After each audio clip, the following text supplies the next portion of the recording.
साधना करी, कोई भी साधक हो, चाहे साधक की श्रेणी प्रारंभ होती है चौथे गुणस्थान से। अविरत सम्यक दृष्टि कौन? अविरत सम्यक दृष्टि चौथा गुणस्थान वर्ती, जिसने 3 मिथ्यात् और 4 अनंतानुवर्ती कसाय का उपसम 6 उपसम उसका हो चुका, वो क्या कहलाता है? अविरत सम्यक दृष्टि। ऐसे अविरत सम्यक दृष्टि साधक नाम पाता है, क्योंकि जिसको साधना है वो उसके जो जिसको क्या करना है, साधना है, उसको साध का लक्ष्य है। जिसके लिए साधना करना है, उस साधना में उसका जो साध है उसका वो क्या है? लक्ष्य। इसको साध का निर्णय हो गया। इसको अविरत सम्यक दृष्टि को किसका निर्णय हो गया? साध का निर्णय हो गया। अभी साधना प्रारंभ नहीं हुई, फिर भी साध का क्या हो गया कि निःशुद्धात्म तत्व ही मेरा क्या है, मेरे लिए साध है। कौन?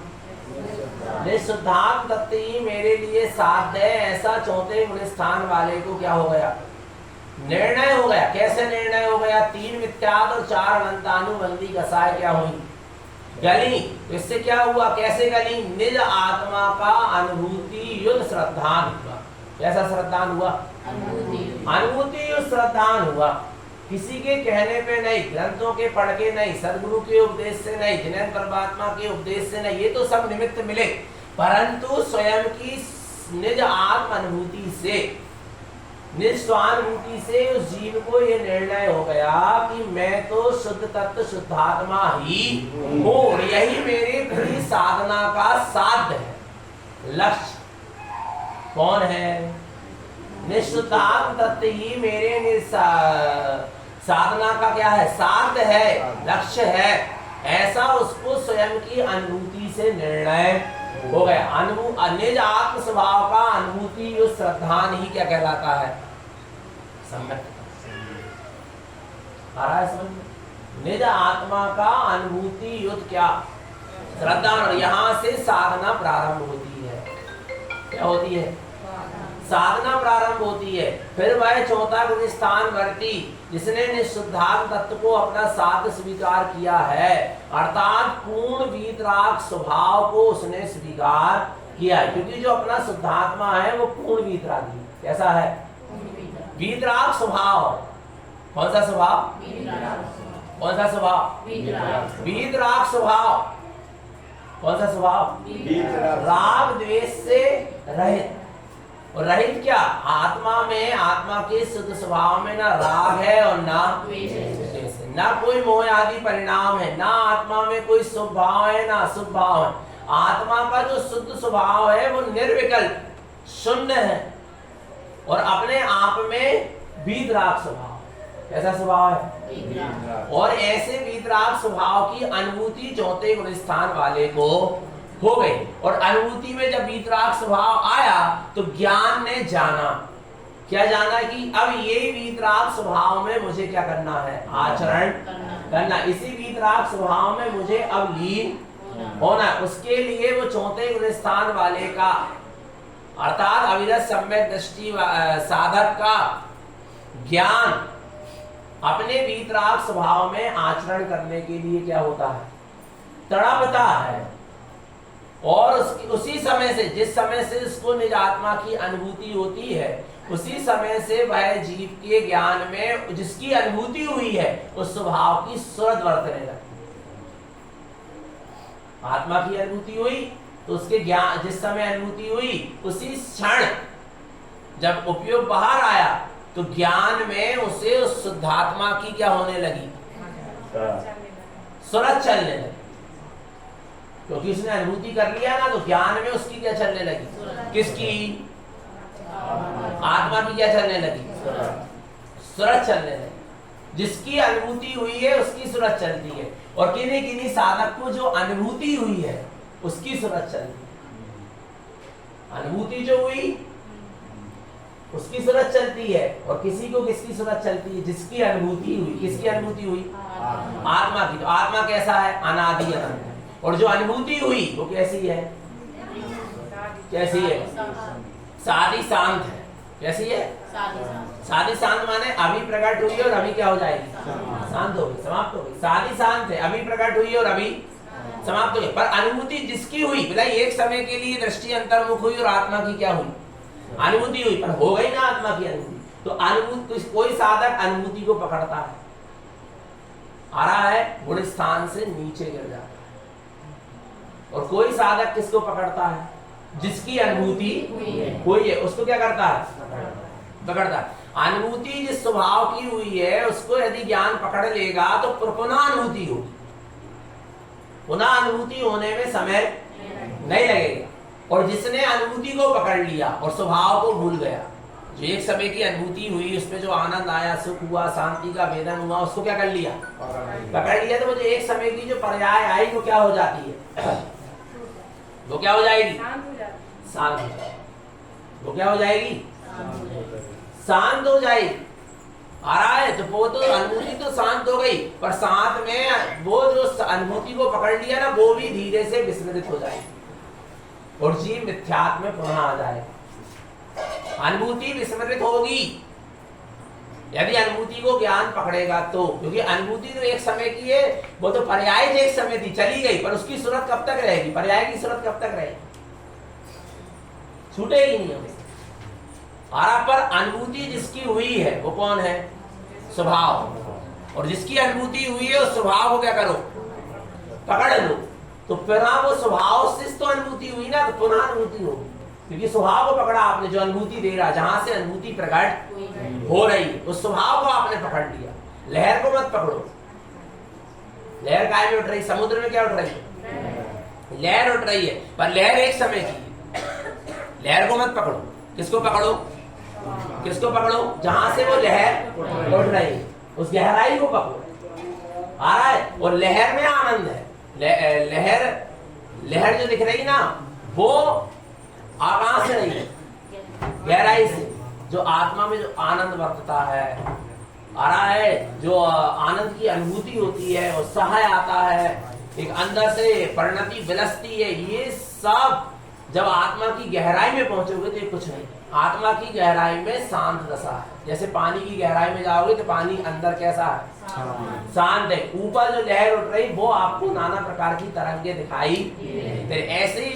ऐसे ही जो आत्मा है उसकी जो अनुभूति होती है, उस समय रमणता होती है, अनुभूति होती है, आत्मा में लीनता होती है, तो आनंद आता है। क्या आता है? वो आनंद लहर की तरह है। अनुभूति का आनंद लहर की तरह है। अनुभूति की शांति लहर की तरह है।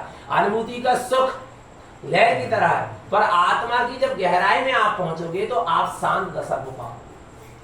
कौन सी दशा को? शांत दशा को पाओ, क्योंकि आत्मा शांत है। आत्मा की जितनी गहराई में जीव जाएगा शांत होगा, निर्विकल्प होगा, शून्य होगा। वो तो कहने में वो शांत निर्विकल्प शून्य अवस्था को ही आनंद कहा गया है। और एक समय की अनुभूति में जो आनंद आ रहा है ना, वो सुखाभास है। अभी तक अपन क्या समझते हैं?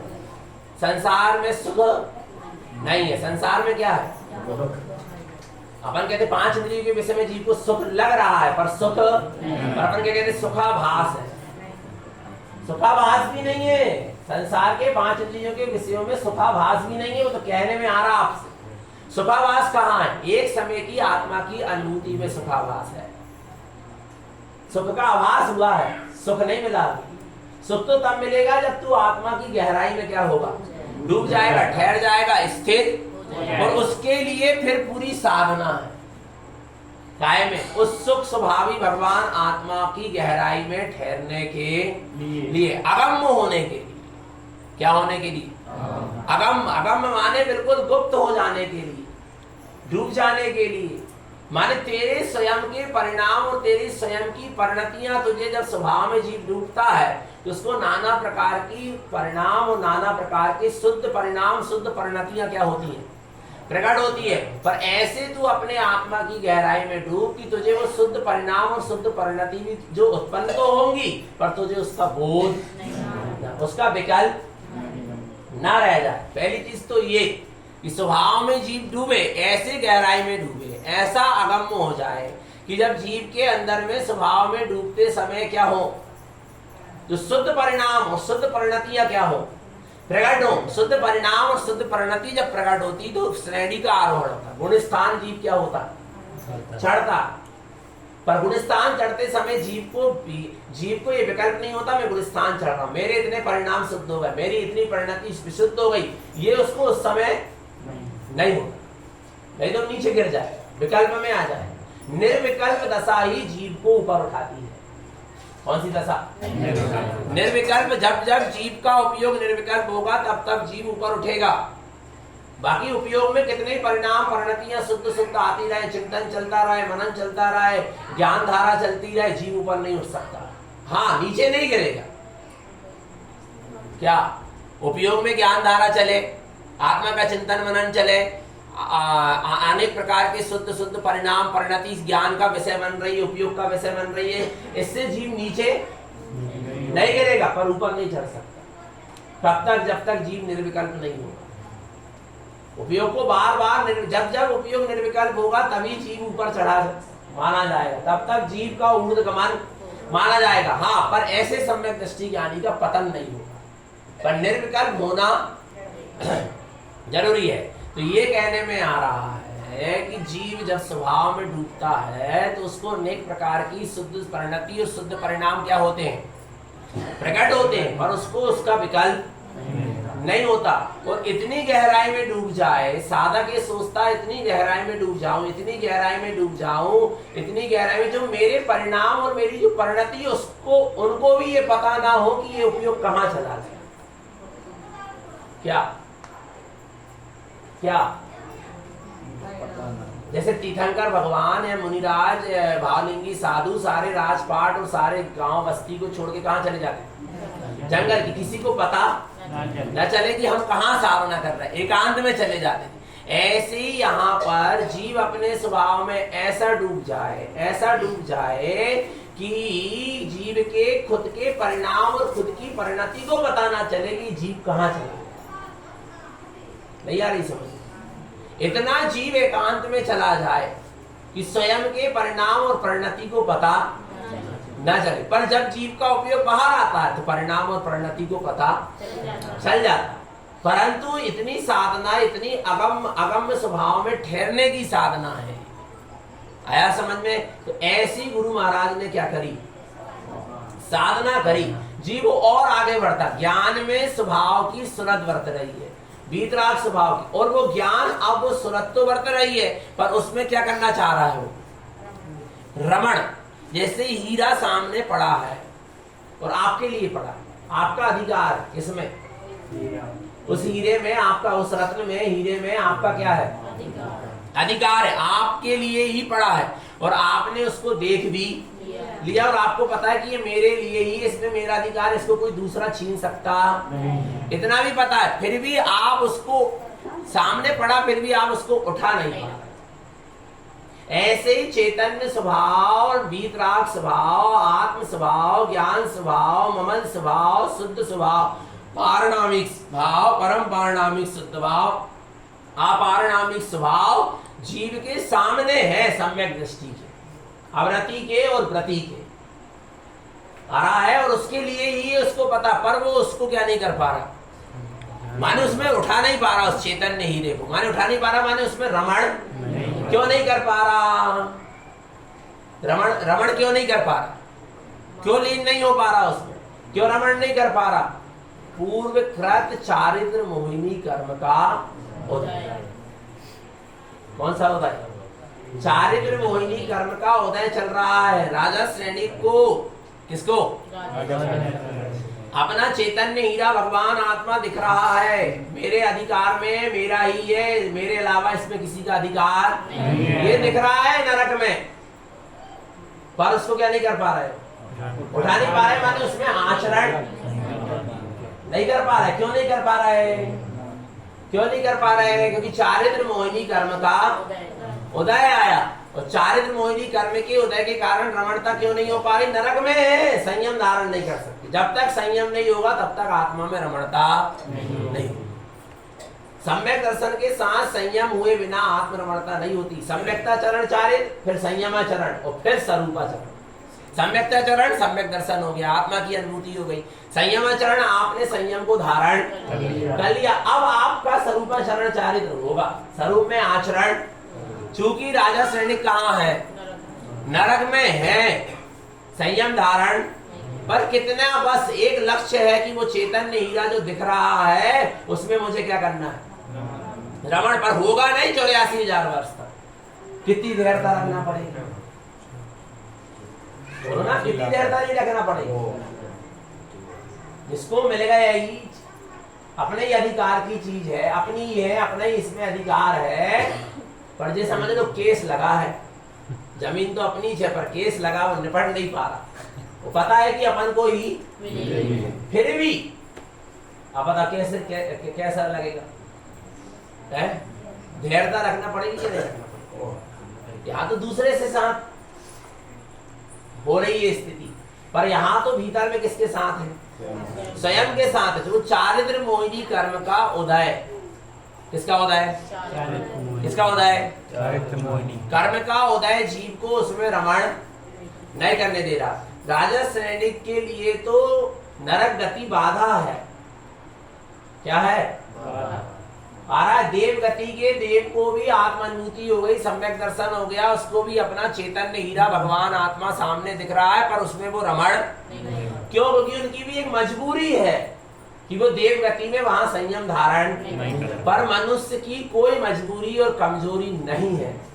क्योंकि मनुष्य ने, यदि मनुष्य जाति के जीव ने निज आत्म स्वभाव की अनुभूति किया है और दृढ़ श्रद्धान हो गया है, उसको गाढ़ श्रद्धा हो गई अपने आत्म स्वरूप के प्रति, इच्छाएं सम्यक्त जैसी स्थिति यदि उसकी बनी है, इतनी अटल अचल श्रद्धा अपने आत्म स्वभाव के प्रति बनी है, तो उस मनुष्य गति के जीव को कमजोर बनके, कायर बनके, पुरुषार्थहीन बनके, चारित्र मोहिनी कर्म के उदय को बीच में लाके ये बात नहीं कहना चाहिए कि मैं आगे नहीं बढ़ पा रहा। नारकी को मजबूरी है, देवगति के जीव को मजबूरी, क्योंकि संयम धारण। पर मनुष्य गति का जीव अपने आत्म स्वरूप में रमण करने के लिए पूर्ण संयम धारण, और पुरुष तो पूर्ण संयम धारण निर्गन वीतरागी साधु पद को धारण कर सकता। आ रहा है, मनुष्य ये बहाना नहीं बना सकता कि मुझे चारित्र मोहिनी कर्म का उदय है इसलिए मैं आत्मा में रमण। ये निश्चित है कि चारित्र मोहिनी कर्म का उदय है इसलिए आत्मा में रमणता नहीं, पर मनुष्य ये बात नहीं कह सकता। यदि मनुष्य ये बात को कह रहा है तो वो कमजोर है, पुरुषार्थहीन है, क्योंकि उसके पास पूरी योग्यता है अपने आत्म स्वरूप में रमण करने की, क्योंकि वो संयम को धारण, वो पुरुष जिसमें उत्कृष्ट उत्तम संयम को धारण अर्थात पूर्ण वीतरागी निर्गंध साधु भावलिंगी दशा को प्रकट कर सकता है। आया समझ में? तो ऐसे आत्म स्वरूप में रमण करने के लिए ज्ञान क्या होता है?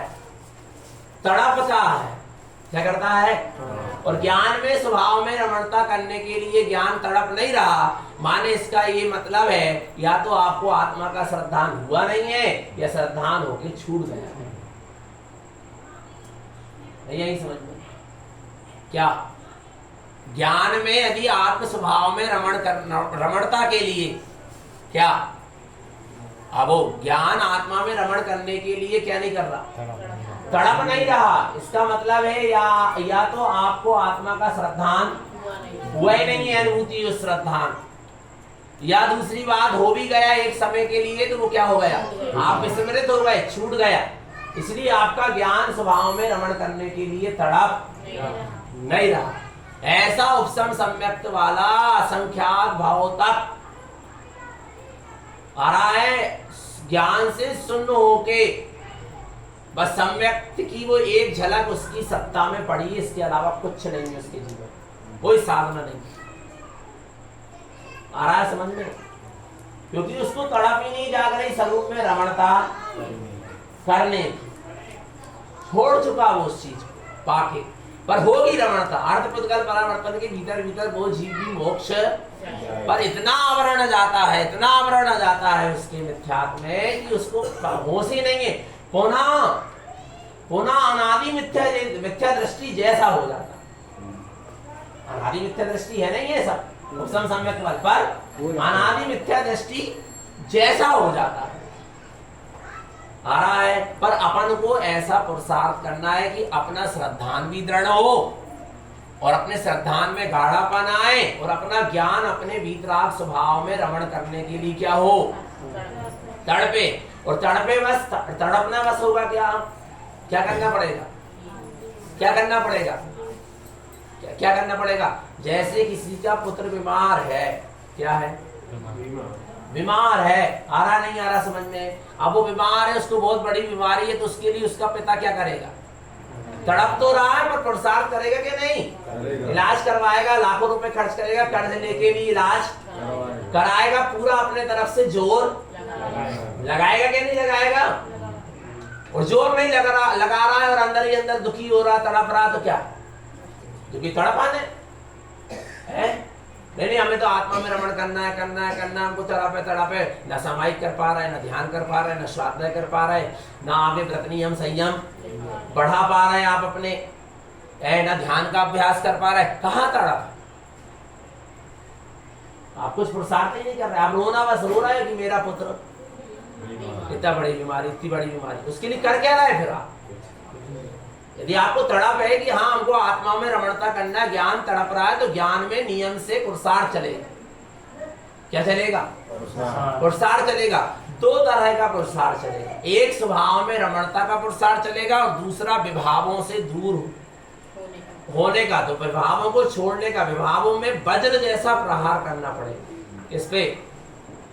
इस पे ज्ञान को विभावों पे, विभाव माने जो उसको सामने आकर खड़े हो रहे साधना में आगे बढ़ने नहीं दे रहे, ऐसे मोह राग कषाय आदि जो परिणाम उसके अंदर में क्या कर रहे हैं, काम कर रहे हैं, उस पर उसको ज्ञान का वज्र प्रहार करना। ज्ञान को वज्र के समान कहा, किसके समान कहा, ज्ञान वो शक्ति है, ज्ञान बले निष्ठ संजोग,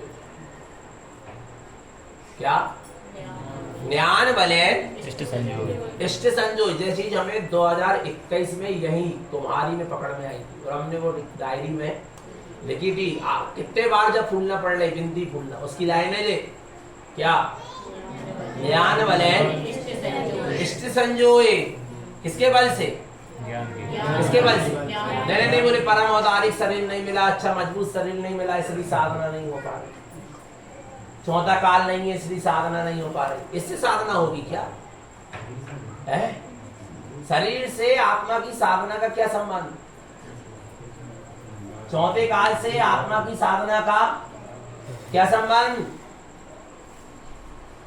पर निमित्तों से आत्मा की साधना का क्या संबंध, कोई संबंध। ज्ञान बले किसके बल से, ज्ञान के बल से अपने इष्ट आत्म स्वभाव को क्या करो, संजो।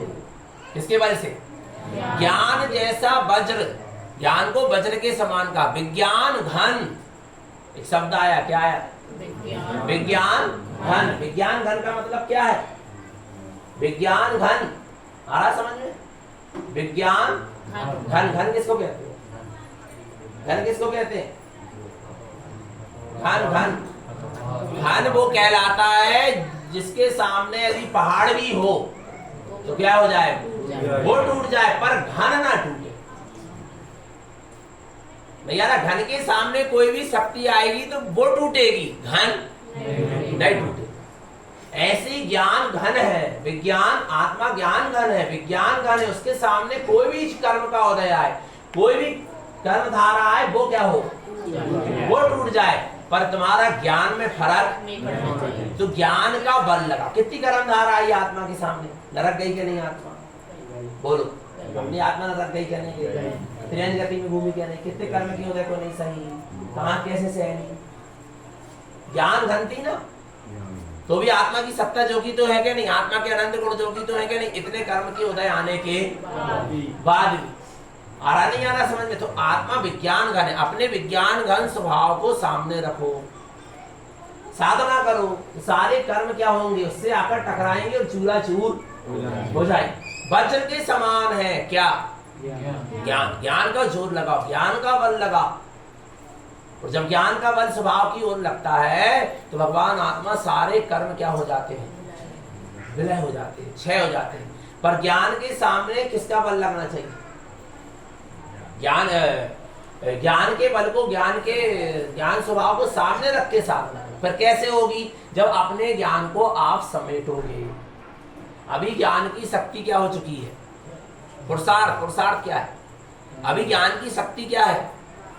बिखरी है। कहाँ लगी है? ज्ञान की शक्ति थोड़ी शरीर में लगी है, परिवार में लगी है, संयोगों में लगी है, 5 इंद्रियों के विषयों में भी ज्ञान की शक्ति लगी ना। आज आप जो शब्द सुन रहे हैं, किससे सुन रहे हैं? ज्ञान की शक्ति से सुन रहे हैं। माने कर्ण इंद्रिय पर आपकी अभी ज्ञान की शक्ति लगी क्या नहीं लगी? मैं कुछ कह रहा हूं तो आप उसको सोच रहे हैं कि नहीं, विचार रहे हैं कि नहीं? किसकी शक्ति से विचार? ज्ञान माने दिमाग से ना। तो दिमाग में किसकी शक्ति लगी? ज्ञान की। आत्मा नहीं होती तो कुछ होता क्या? आप मुझे देख रहे हो तो किसकी शक्ति लगी? ज्ञान की। माने ज्ञान की शक्ति नेत्र इंद्रिय, कौन सी इंद्रिय? चक्षु इंद्रिय में भी लगी है। आप कोई चीज खा रहे पी रहे हो तो आपको स्वाद आ रहा है ना, तो ज्ञान की शक्ति कहाँ लगी? रसना इंद्रिय में लगी है। आ रहा नहीं आ रहा समझ में? आप कुछ विचार रहे हो तो विचार कैसे रहे हो? मन से। तो मन में भी आपकी ज्ञान की शक्ति, कितनी जगह ज्ञान की शक्ति फैली है। नहीं आ रहा? अंदर में राग आदि विकारी परिणाम चल रहे थे, उनको भी जानने में लगी कि नहीं लगी ज्ञान की शक्ति? है, उनकी पूर्ति में भी लगी है। आ रहा नहीं आ रहा समझ में? कितनी ज्ञान की शक्ति क्या है, फैली है। और सोच रहे हैं अपन क्या हो जाए। एक रोटी भी नहीं बन सकती आटा से जब तक आटा मड़े ना, उसने ना। बोलो रोटी किससे बनेगी? आटा से बनेगी। पर बिखरे आटे से बन जाएगी? आटे की एक कण क्या है? बिखरे हुए, बनेगी क्या? आटे को क्या करना पड़ता? मारना पड़ेगा, उसरना पड़ेगा, इकट्ठा करना पड़ेगा, समेटना, पिंड बनाना पड़ेगा। आ रहा तब जाकर क्या बनेगी? रोटी बनेगी। ऐसी थोड़ी ना बनेगी। ऐसे अब ज्ञान की शक्ति कहाँ है? 5 इंद्रिय के विषय में, मन में, वचन में, काय में, इनमें सब में क्या है? मोह राग आदि परिणाम में, द्रव्य कर्म, भाव कर्म, नो कर्म, सब में किसकी शक्ति लगी है? ज्ञान की शक्ति बिखरी पड़ी है। अब वो सोच रहे साधना हो जाए। कैसे हो जाएगी? उस ज्ञान की शक्ति को क्या करना पड़ेगा? समेटना पड़ेगा। इसलिए गुरु महाराज ने कहा है, हम अपने ओवन पे माडोगी रली, उबन समय रली मुक्ति मिली। हम अपने ओवन पे माडोगी रली, उबन समय रली मुक्ति चली। हम अपने उबन पे, माडोगी माने हम अपने उबन पे, अपने स्वभाव पे, अपने अंतर में दर्शन ज्ञान उपयोग की शक्ति सिमट कर क्या हो रही? माडोगी रली, मड़ रही, स्थित हो गई, बढ़ गई, एक जगह आकर स्थित होकर पिंड रूप भाषित होने लगी। दर्शन ज्ञान की शक्ति बिखरी नहीं है। कैसी होने लगी? पिंड रूप माने इकट्ठी हो गई, सिमट गई। हमें अपने ओवन पे माडोगी रली, उबन समय रली मुक्ति मिली। उसी समय तुझे क्या मिलेगी? ऐसे ही मुक्ति मिलेगी।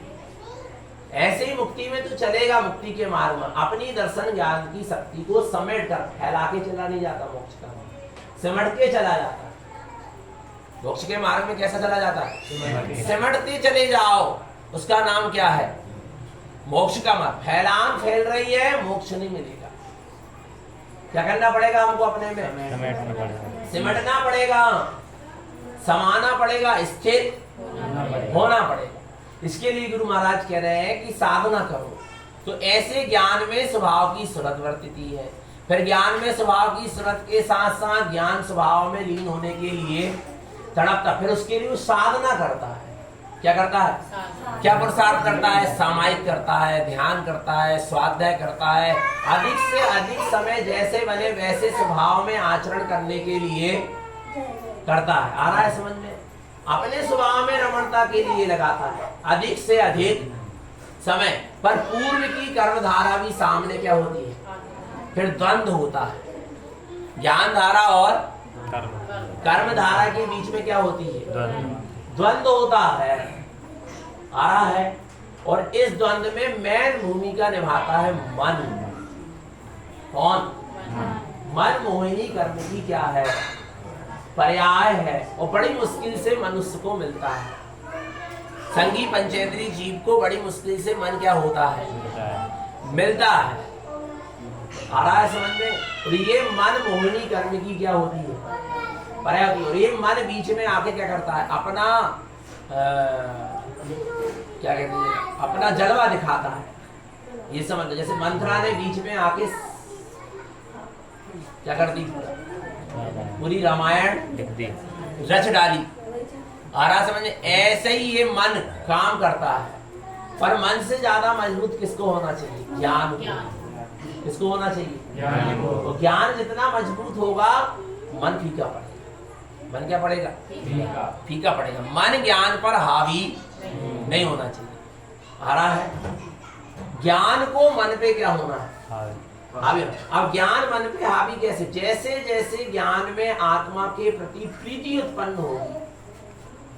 क्या उत्पन्न होगी, किसके प्रति, ज्ञान को आत्मा के प्रति क्या होगी, जैसे जैसे क्या होगी, प्रीति उत्पन्न होगी, गाढ़ प्रीति उत्पन्न होगी, तो मन क्या होगा, मन शांत। क्योंकि मन मोहिनी कर्म की पर्याय है, और मोह क्या है, पर से प्रीति। पर से प्रीति कैसे हटेगी, 3 काल में नहीं हट सकती जब तक आत्मा से प्रीति ना हो। आ रहा है, द्रव्यलिंगी मुनि सब छोड़ के बैठ गया, घर परिवार स्त्री पुत्र वस्त्र आभूषण सब त्याग के क्या हो गए, बैठ गया। पर कर्म की निर्जरा नहीं हो रही, मोहिनी कर्म क्षय नहीं हो रहा, उपशमन नहीं हो रहा भैया मोहिनी कर्म, क्योंकि आत्मा से तो प्रीति हुई नहीं।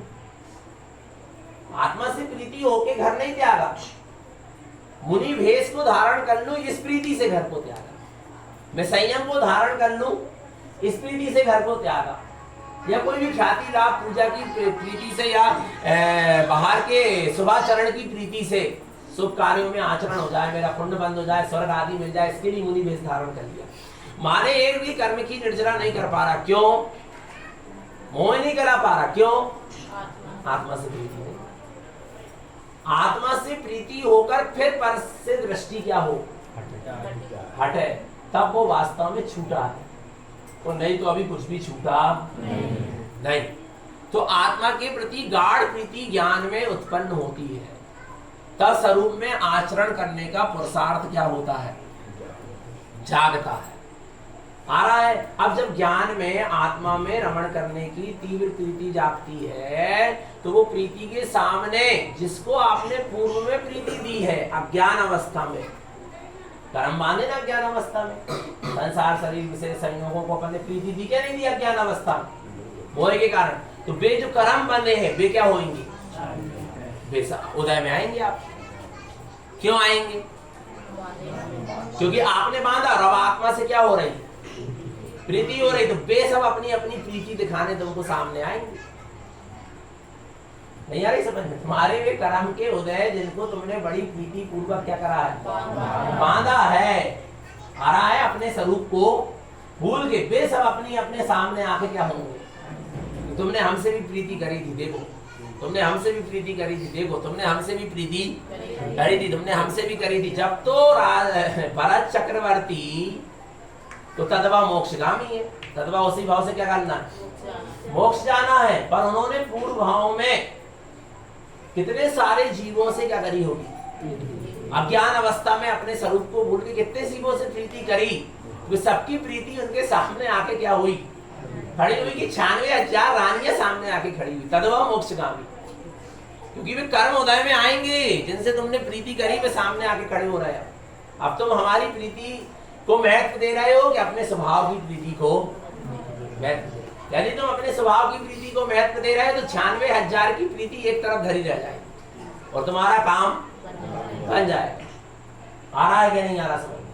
और तुमने अपने स्वभाव को प्रीति नहीं, महत्व नहीं दिया स्वभाव की प्रीति को, किसकी प्रीति को दे दिया, 96,000 की, तो नरक चला जाएगा चक्रवर्ती नियम से, क्योंकि संयम धारण नहीं करेगा चक्रवर्ती, या संयम में मरेगा तो नियम से कहां जाएगा, नरक जाएगा। आ रहा नहीं आ रहा, एक साथ उदय में आई कि नहीं आई, तो क्यों आई, बांधी थी पर और कभी आ जाती उदय में, अवई का आई, क्योंकि अब आत्मा से क्या हुई है, वृद्धि हुई, तो परीक्षा के लिए अजी सामने आके खड़ी हो गई है क्या नहीं है? भैया तुमने हमसे भी प्रीति करी तो अब तुम उस चीज को क्या करो, छोड़ो, निकालो। अब ज्ञान का पुरुषार्थ है, ज्ञान किस तरफ झुक रहा है, आ रहा नहीं आ रहा समझ में? ज्ञान किस तरफ जा रहा है? ज्ञान को यदि वास्तव में गाढ़ प्रीति अपने स्वभाव से, तो उसकी ओर पुरुषार्थ करेगा, उसी की तरफ क्या होगा, झुकेगा। पर और तीव्र कर्म का क्या आता है, और तीव्र कर्म का उदय आता है, और उदय आने के साथ साथ जीव का कदाचित परिणमन भी उस रूप, जैसे माघनंदी मुनि। कौन? माघनंदी मुनि मटका बनाने लगे। एक लहर आई, कुछ ना कुछ तो संबंध रहा होगा, बांधा होगा जीव, जब तो वो लहर आई एक उदय। वैसे तो किसी के और किसी के साथ हो जाती, वही कन्या के साथ और वही कुम्हार के साथ। क्या है कि वो बिल्ली जा रही थी कुम्हार की भट्टा में, वो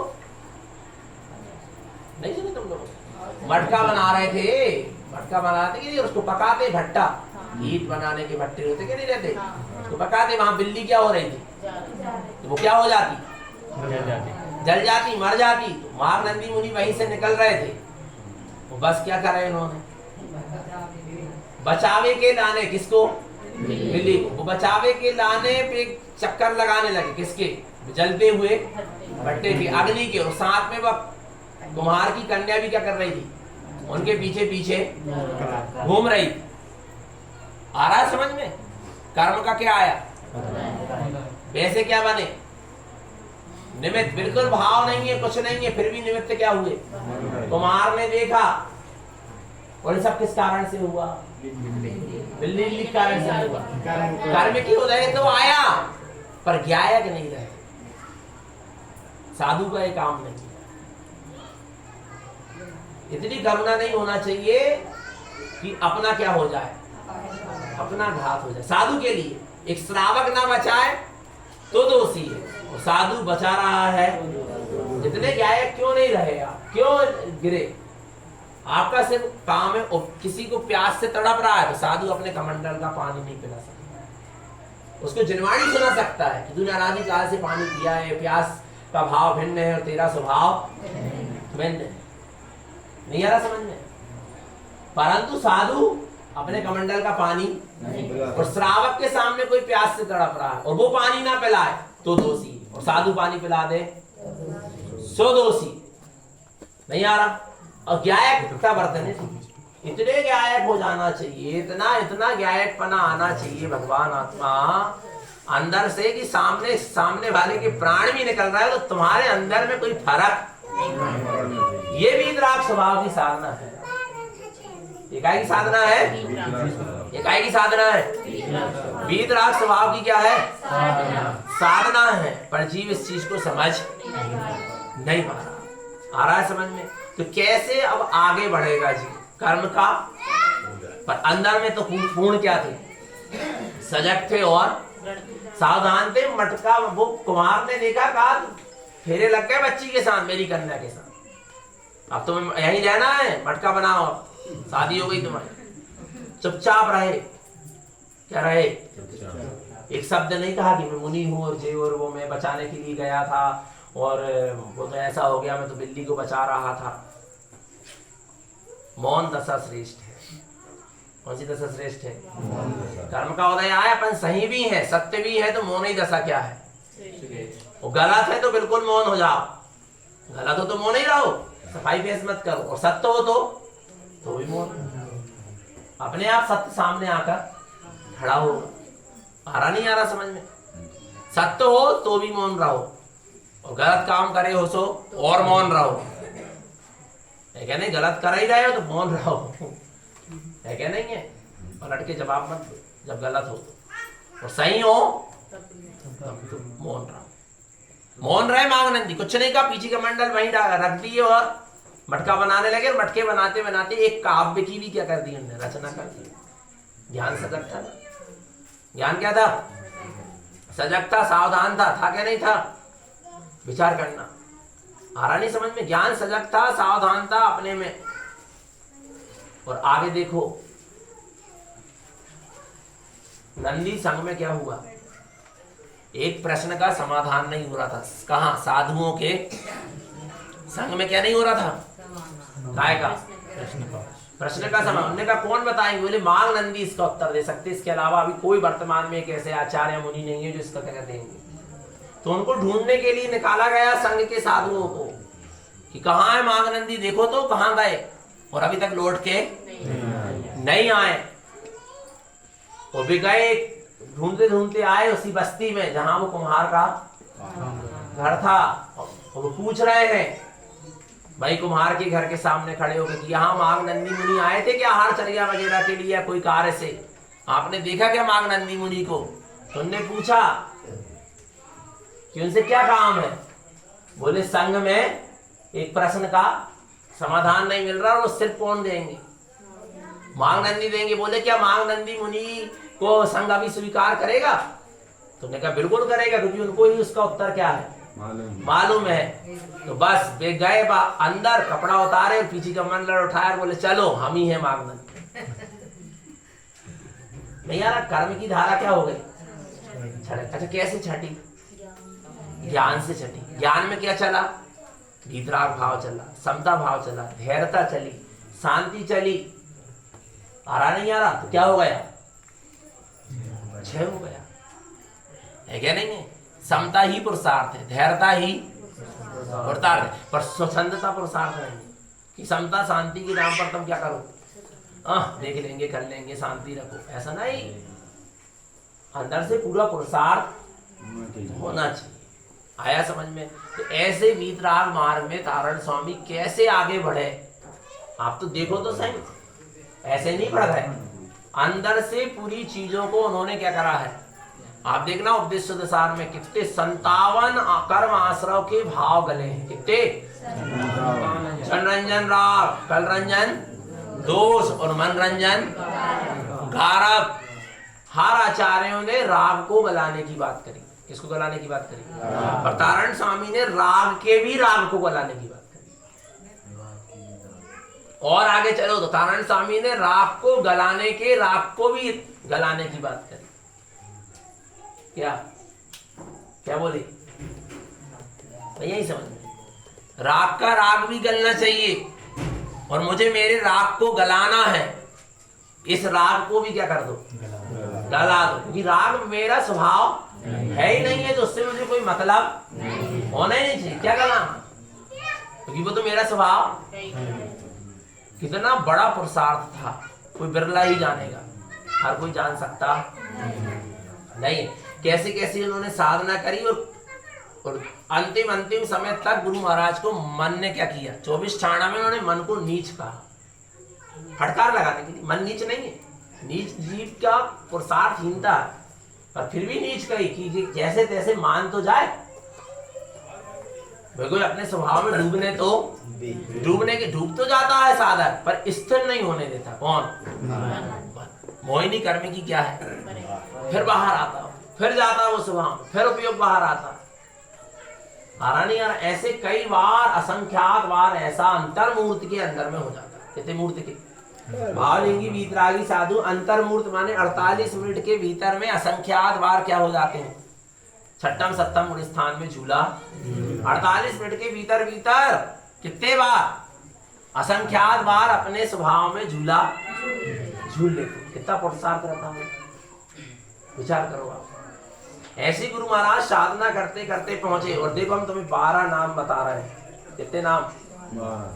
ये 12 नाम की साधना करना है इसकी। देखो नाम 12।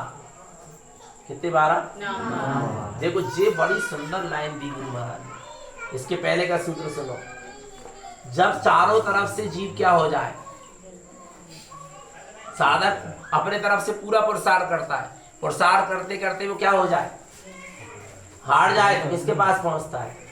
जो बिन सुने सयानो होए तो गुरु सेवा करे ना होए। जो बिन सुने सयान माने बिना सुने समझे ही तुमको यदि क्या हो जाए, सब कुछ ज्ञान मिल जाए और तुम आगे बढ़ जाओ, तो फिर तो गुरु सेवा करे ना कोई। फिर गुरु के पास लोग क्यों जाए? आ रहा नहीं आ रहा? इसलिए गुरु भी क्या है? आवश्यक है। आ रहा समझ में? क्योंकि वो हमें सही स्वरूप वस्तु स्वरूप क्या करेंगे, बताएंगे। और जहां भी हमको बाधा आएगी हमको आगे बढ़ाने का मार्ग बताएंगे, एक संबल दिलाएंगे, एक धैर्यता दिलाएंगे, एक उत्साह दिलाएंगे। गुरु का दो काम है, यदि साधक आगे बढ़ते हुए दिख रहा है तो उसको क्या कहते हैं, आगे बढ़ा, उसको और उत्साहित करते हैं। और यदि साधक कहीं फंस गया और आगे बढ़ा, खूब मेहनत कर रहा, खूब पुरुषार्थ कर रहा, फिर भी आगे, उसको धैर्यता बनना। तुम क्या करो, धैर्यता रखो, तुम्हारा काम आगे बने। आ रहा नहीं है ना, एक धैर्यता भी दिलवाते हैं गुरु, और एक क्या करते हैं, उत्साह भी दिलवाते हैं। आगे बढ़ने वाले को और धीरे से क्या करते हैं, आगे बढ़ने की प्रेरणा। और जो नहीं बढ़ पा रहा, तीव्र पुरुषार्थ करने के बाद भी, और उसको यदि आकुलता होने लगी साधना के मार्ग में, क्यों नहीं आगे बढ़ पा रहा, तो उसको क्या करेंगे फिर। पर इतनी बड़ी विडंबना हो गई पंचम काल में कि ऐसे भावलिंगी निर्गंत वीतरागी साधु मिल नहीं पा। मिले थे 500 वर्ष पहले तारण स्वामी, उसके पहले कुंदाचार्य, योगुंदुदेव, अमरचंद स्वामी सब मिले थे। पर अब क्या हो गए, अब क्या नहीं हो पा रहा है, अब क्या नहीं हो पा रहा है, मिल नहीं पा रहा। आ रहा नहीं आ रहा समझ। अब क्या करना है, विचार करना, अब कैसे करेंगे साधना। तो देखो गुरु महाराज कितनी सुंदर चीज बता रहे हैं। हर स्थिति में गुरु की आवश्यकता होती कि नहीं होती। आप देखो लौकिक शिक्षा भी लेना है आपको, तो आपकी गुरु चाहिए, शिक्षक चाहिए, टीचर चाहिए, चाहिए कि नहीं चाहिए। हर स्थिति में किसकी आवश्यकता होती है, गुरु की आवश्यकता होती है। तो मोक्ष मार्ग में भी चलना चाहोगे तो श्रावक श्राविका को भी एक गुरु की क्या होती है, जरूरत। भावलिंगी निर्गंत वीतरागी साधु की चाहिए। आर्य का दीक्षा लेना, एलक शुल्लक की भी दीक्षा लेना, तो किसकी आवश्यकता होती है, गुरु की आवश्यकता होती। कोई ना कोई तो एक गुरु क्या होना चाहिए कि नहीं चाहिए। मुनि दीक्षा लेने के लिए भी आचार्य रूपी गुरु चाहिए, पठन पाठन के लिए उपाध्याय रूपी गुरु चाहिए। उपाध्यायों को भी, संघ के साधु को उपाध्याय रूपी गुरु चाहिए, जब तो वो पठन पाठन कराएंगे, पढ़ेंगे भी। उपाध्याय को और आचार्य पद को धारण करने के लिए आचार्य के रूपी गुरु की आवश्यकता है। आचार्यों के भी गुरु कौन होते हैं, चढ़धर होते क्या नहीं होते। और अंतिम समय समाधि मरण के लिए भी गुरु की आवश्यकता। छपक माने जो समाधि मरण ले रहा, जिसको समाधि की स्थिति में बैठा, उसको किसकी आवश्यकता होती, निर्यापकाचार की। निर्यापकाचार भी एक क्या है, गुरु है क्या नहीं। हमने हर स्थिति में माने मरते दम तक गुरु की क्या है, समाधि की स्थिति तक गुरु की क्या है, सम्यक दर्शन के लिए भी गुरु चाहिए। सिंह के जीव को चारण निधि मुनिराज ने उपदेश दिया, तब सम्यक दर्शन हुआ। महावीर स्वामी के जीव को सिंह की पर्याय हुआ क्या नहीं हुआ। पारसनाथ के जीव को हाथी की पर्याय में अरविंद मुनि ने उपदेश दिया, तब सम्यक दर्शन हुआ। गुरु की आवश्यकता है क्या नहीं है। पर आप देखो तारण स्वामी को किसी गुरु की आवश्यकता नहीं। सम्यक दर्शन से लेके समाधि तक पहुंचे, सम्यक दर्शन हुआ, आजीवन अखंड बाल ब्रह्मचर्य व्रत लिया, सप्तम ब्रह्मचर्य प्रतिमा ली, और आगे भावलिंगी निर्गंत वीतरागी साधु हुए। किसकी साक्षी में हुए, किसको गुरु माना। ये जितना कार्य हुआ सब कैसे हुआ, 14 ग्रंथ भी लिखे तो किसी अपने पूर्व में हुए साधुओं को ग्रंथों से देखकर या पढ़ के नहीं लिखे। कभी जीवन में किसी की पराधीनता उन्हें स्वीकार नहीं करे। आरणी एक ऐसे तारण तरण देव मंडलाचार्य जी महाराज हुए, धन्य धन्य गुरु जी, तारण तुमरो नाम, जो नर तुमको सिद्ध होत वास्तव में। तुम श्रद्धा से याद तो करो गुरुदेव, काम जरूर क्या होगा, क्या होगा, बनेगा। आ रहा समझ में भगवान आत्मा। तो गुरु महाराज देखो आप समाधि तक भावलिंगी निर्गंत साधु हुए, और समाधि में भी पहुंचे तो स्वयं की स्वयं ने समाधि करी। ऐसे नहीं कि किसी संघ के लोगों ने उनकी चर्या कराई हो अंतिम समय, उनकी संभाल। वे अपने आप में कृत्य क्या थे, इनको 47 शून्य क्या हुए, प्रकट हुए। विचार करना, श्रेणी के आरोहण जैसी जिनकी क्या बनी, स्थितियां बनी पंचम काल में होने के बाद भी। क्या नहीं है भगवान आत्मा। 3 भेद बनते हैं किसके, सप्तम गुण स्थान के सिद्धोपयोग के कितने, 3। और उसमें भी वे बिल्कुल अंतिम वाले भेद में थे। यदि जरा से आगे बढ़ते तो 8वां गुण स्थान होता, श्रेणी का आरोहण हो जाता, पर होना नहीं था। क्यों नहीं होना था, क्योंकि पंचम पुरुषार्थ में कोई कमी नहीं। गई। विचार कर, ऐसी गुरु महाराज। अब गुरु महाराज कह रहे नाम नाम नाम मिलन, नाम 12, लिलाट सांकड़ो, 12 चीज को बस में करो। लिलाट माने माथा, जो ललाट कहते हैं इसको सांकड़ो, इसमें बहुत सारा कचरा भरा है दिमाग में, इसको अलग करो और अपने उपयोग को क्या करो, जो उपयोग इस कचरे को बढ़ाने में लगाए ना, उपयोग की शक्ति, उसको क्या करो, अपने में समेटो। नहीं आ रहा भगवान आत्मा, लिलाट सांकड़ो, दृष्टि सांकड़ो, क्या करो, दृष्टि। यहाँ भी दर्शन ज्ञान की शक्ति लगी ना, जब तो आंखों से देख पा रहा है, उसको क्या करो, समेटो। अब कहीं दृष्टि मत दो। शब्द सांकड़ो, मुख से क्या कर रहा है, बहुत सारे शब्द बोल रहा है, उसको क्या करो, अपने में समेटो। हरा नहीं, अब शब्द परगना भी क्या हो जाना चाहिए, बंद हो जाना चाहिए, सब मौन हो जाओ। सहकार सांकड़ो, बहुत जल्दी जल्दी अपन क्या कर देते हैं, छोटी छोटी चीज का क्या कर देते हैं, सहकार कर देते कि नहीं कर देते, बोलो। हाँ भैया तुमने बहुत अच्छे करो, ऐसा करता वैसा करता, बहुत अच्छी बात है। तो क्या कर दिया अपन ने, सहकार कर दिया कि नहीं। सहकार करने की आदत है कि नहीं है, अर्थात सहयोग करने की आदत या अनुमोदना करने की आदत, उसको भी क्या करो, सांकड़ो। उस प्रवृत्ति को भी अपने में समेटो। घर सांकड़ो, घर को सांकड़ो माने अब घर गृहस्थी क्या करो, छोड़ो। बाहर सांकड़ो, बाहर में जितना सारा फैलाव उसको क्या कर लो, समेट लो अपने में। पांव सांकड़ो, क्या करो अब, वो सॉरी माथो सांकड़ो, क्या सांकड़ो, माथो सांकड़ो। माथे पे दुनिया भर की चीजें मत रखो, किसको रखो, अपने स्वभाव को रखो। कान सांकड़ो, कान से कछु मत सुनो। हाथ सांकड़ो, हाथ में हाथ रख लो और पांव सांकड़ो, पांव में पांव रख के बैठ जाओ। पाव गही बंधेड़ो, अब तुम बंध गए, सब चीज से सिमट गए और तुम अपने में क्या हो गए। अच्छा कैसी दशा हो गई, कैसी दशा हो गई, सम्यक प्रकार निरोध मन वच काय आत्म ध्यावेते। तिन सुथिर मुद्रा देख मृग गण उपल खाज खुजावेते। ऐसी क्या हो गई, दशा हो गई। कैसी दशा हो गई, सम्यक प्रकार निरोध मन वच। सम्यक प्रकार से मन वचन काय का क्या कर दिया, निरोध अलग कर दिया। अब उपयोग अपने में क्या हो गया, समझ गया। सम्यक प्रकार निरोध मन वच काय आत्म, किसको ध्यान रहे हैं, आत्मा के ध्यान में। कैसे लीन हो गए, इतने लीन हो गए, इतने लीन हो गए, तो जो जंगल के पशु हैं वे मुनिराज को क्या समझ रहे हैं, पत्थर समझ रहे, ठूठ समझ रहे, और उससे अपनी खास क्या कर रहा है, वो भी मुनिराज विचलित कैसे नहीं हो रहा है, विचलित कैसे नहीं हो रहा है। सम्यक प्रकार निरोध मन वच काय आत्म ध्यावेते। तिन सुथिर मुद्रा देख मृगगण उपल खाज। विचार करो आप, इतनी क्या होना चाहिए, स्थिरता होना चाहिए। कब बनेगी इतनी स्थिरता, जब उपयोग अपने स्वभाव में क्या हो जाए, समा जाए। बांध्यो मारिये सहे भलो, बांधे मारियो सहे भले। अब तुम अपने में ऐसे बन जाओ, ऐसे उपयोग को अपने स्वभाव में समेट लो, ऐसे स्वभाव से बन जाओ कि उससे बाहर। फिर मारियो सहे भलो, फिर लाई तुम्हें कोई क्या कर दे, मार डाले, तो सहे भलो पकड़ लो, अच्छे शांति से हितकारी मान के उसको क्या कर लो, सहे। नहीं आ रहा भगवान, सुंदर स्वभाव ग्रंथ की सीख रहे है क्या नहीं। तो ऐसी साधना करने क्या नहीं करनी, ना कर पाओ तो अनुमोदना करो, है क्या नहीं। गुरु महाराज कितनी आज ऐसी साधना देंगे भगवान। अब मच्छर के उपसर्ग नहीं सह पा रहे, मच्छर मक्खी के उपसर्ग नहीं सह पा रहे।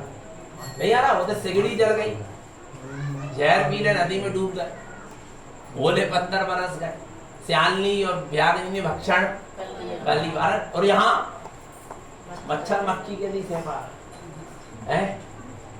विचार करो भगवान, आ रहा नहीं आ रहा समझ में। इसलिए साधना करो, है कितनी उत्कृष्ट। और काय से होगी, सब स्वावलंबन, सब स्वभाव के। अब गुरु नहीं मिलने, ढूंढ भी लो, तो मिलने और भरोसे में मत बैठे रहो कोई के कोई भाग लेंगी साधु हो जाएगा। आ रहा नहीं आ रहा भगवान आत्मा स्वयं अपना क्या करो, और अब होएंगे भी तो उपदेश नहीं दे पाए, वे अपनों करेंगे तुम्हें उपदेश देते हैं यार, भगवान आत्मा समझ में, क्योंकि स्वयं के लिए कार कर। और गुरु महाराज को तो क्या था असल में, शुरुआत से उन्होंने खूब साधना कर ली, आ रहा नहीं आ रहा समझ में, इतना ज्ञान विकसित था कहना चाहिए कि उपदेश भी देते रहे और अंदर में अपनी साधना में भी डूबते रहे, आ रहा नहीं। पर अब ऐसी साधना नहीं हो रही कि तुम अपने में भी डूबते रहो और बाहर में उपदेश भी और ग्रंथों की रचना भी। अब तो पूरी जितनी शक्ति जो ग्रंथ की रचना और उपदेश में लगाने, तो शक्ति भी कहाँ लगाने पड़ेगी, अपने में लगाने पड़ेगी। इसलिए कोई के भरोसे बिल्कुल मत बैठो, भरोसा रखो एक का दाता, इसके अलावा किसी पे भरोसा करने की आवश्यकता नहीं है। तोरी आस तोरे पास, मोही आस मोरे पास, काम खत्म एंड। आ रहा समझ में, ये अंतिम सूत्र है गुरु महाराज के, क्या तोरी आस मोरी आस, हमारो तिलक तो 72 को है नहीं है। छदमस्त बुलाओ आओ, तुम चलाओ हमारी समय बज में, और हमारो तिलक 72 को है। सो आरवल अनंत है, और तोरी आस और मोही आस। जिस सम्यक दर्शन ज्ञान चारित की, रत्नात्रय की, अनंत चतुष्टय की, वीतरागता की, मार्गदर्शन की, फलाने दर्शन की, आ रहा नहीं आ रहा, जो भी है वो सब तेरे पास, सब तुझे तेरा ही तेरा अंतरात्मा रूपी गुरु क्या करेगा, देगा। तो उसको साक्षी बना और आगे बढ़, परालंबन को छोड़ दे। आ रहा नहीं आ रहा भगवान आत्मा, और अपना कुछ अपने पास अपनी निधि, अपना सम्यक दर्शन ज्ञान का रत्नात्रय, अनंत चतुष्टय, वीतराग सब अपने पास बना ले भाई। किसी के आश्रय बैठने की आवश्यकता तो अच्छी क्या करो, अच्छी साधना करो, अच्छे से साधना करो और सच्ची साधना करो। और साधना के लिए क्या चाहिए, बाहर में अंदर की तो बात अपन ने समझ ली, जो कुछ करने हैं स्वयं ज्ञान के बल को, ज्ञान का जोर ज्ञान का लगा के करना, पर बाहर में एकांत चाहिए। क्या चाहिए, क्या चाहिए, क्या चाहिए, एकांत। कितना एकांत चाहिए, कितना एकांत चाहिए, माने इतना एकांत चाहे आचार्यों मुनिराजों ने कि तीर्थंकर ने तब सब छोड़ के कहाँ चले गए, जंगल पहाड़ी शिखर जी की पहाड़ में गए कि नहीं गए।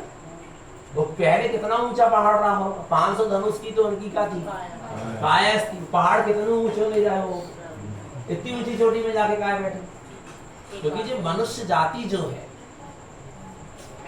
नहीं आ रहा समझ में, ये बहुत माया से लोभ से, देखो आप देखना त्रियंचों में एक सीमा है, नहीं है। दो समय की भोजन की व्यवस्था बन गई उनकी, पानी की व्यवस्था बन गई, इसके अलावा कहीं भी बैठ गए, कहीं भी सो गए, कहीं भी उठ गए, नहीं है। ज्यादा व्यवस्था कहाँ, परिग्रह कहाँ है, बोलो ना, विचार करना है क्या नहीं है। बिल्ली की दृष्टि चूहा ही पे है बस, और कछू पे, और मनुष्य की दृष्टि है, इतनी खतरनाक दृष्टि नहीं। इसलिए त्रियंचों से अधिक बच के रहे मुनिराज, किससे, मनुष्य से। इसलिए वे तीर्थंकर तक, चक्रवर्ती तक सब मनुष्यों के झंझटों को छोड़ के कहाँ चले गए, जंगल चले गए। उनके त्रियंच गति की जीव के साथ रहनो अच्छो लगो, और मनुष्यों के साथ रहनो अच्छो नहीं लगे, भगवान। इसलिए क्या नहीं, देखो एक त्रियंच जीव मुनिराज के पास आया, तुमने श्रद्धा से क्या करा, उनके उपदेश को सुना। न वहां उसको तर्क रहा, न वितर्क रहा, न कोई प्रश्न रहा, न कोई मार्गदर्शन चाहा, कैसे बताता, वो तो श्रद्धा से सुना, ग्रहण किया, काम। और यहाँ मनुष्य एक सुने तो एक उपदेश में अनेक प्रश्न है, अनेक तर्क है, वितर्क है, ऐसा नहीं तो ऐसा क्यों है, क्या नहीं। इसलिए मनुष्य से भले कौन है, त्रियंच पन्ने नहीं है। अंशुल कह रहा त्रियंच बनने नहीं है, मगर पर बता रहा है भगवान आत्मा है क्या नहीं है। साधना करना है कि नहीं करना, अच्छी साधना करो, इतना शुद्ध मार्ग अपन को क्या हो गया। अच्छा एक संकल्प तो करो कि हम ऊपर नहीं चढ़ेंगे तो नीचे भी नहीं जाएंगे। जितने समझ रहे हैं सुन रहे हैं और जितने सुलट गए उतने तो सुलटते रहेंगे, उसके नीचे तो डिमोशन हमारा प्रमोशन भी नहीं होगा तो डिमोशन भी तो प्रयास क्या क्या करेंगे प्रमोशन का क्या नहीं। प्रमोशन कौन कराएगा? स्वयं की आत्मा की सम्यक श्रद्धा, गाढ़ श्रद्धा, अपनी आत्मा की गाढ़ प्रीति ये आपको क्या कराएगी, ऊपर उठाएगी, ऊर्ध्वगमन कराएगी। तो करना है क्या नहीं करना? ओमकार वेदन्ति और ओमकारस्य ये क्या नहीं, इसकी साधना आराधना करो। तो निरंतर निश्चिद्धात्मा की आराधना साधना करते जाए, निश्चिद्धात्मा की सूरत रखें, अपना सबका जीवन सम्यक तौर संयम में बना रहे। यही सदगुरु की हम सभी भक्त जीवों के लिए पवित्र पावन देशना बोलिए। आचार्य प्रवर श्रीमद जय।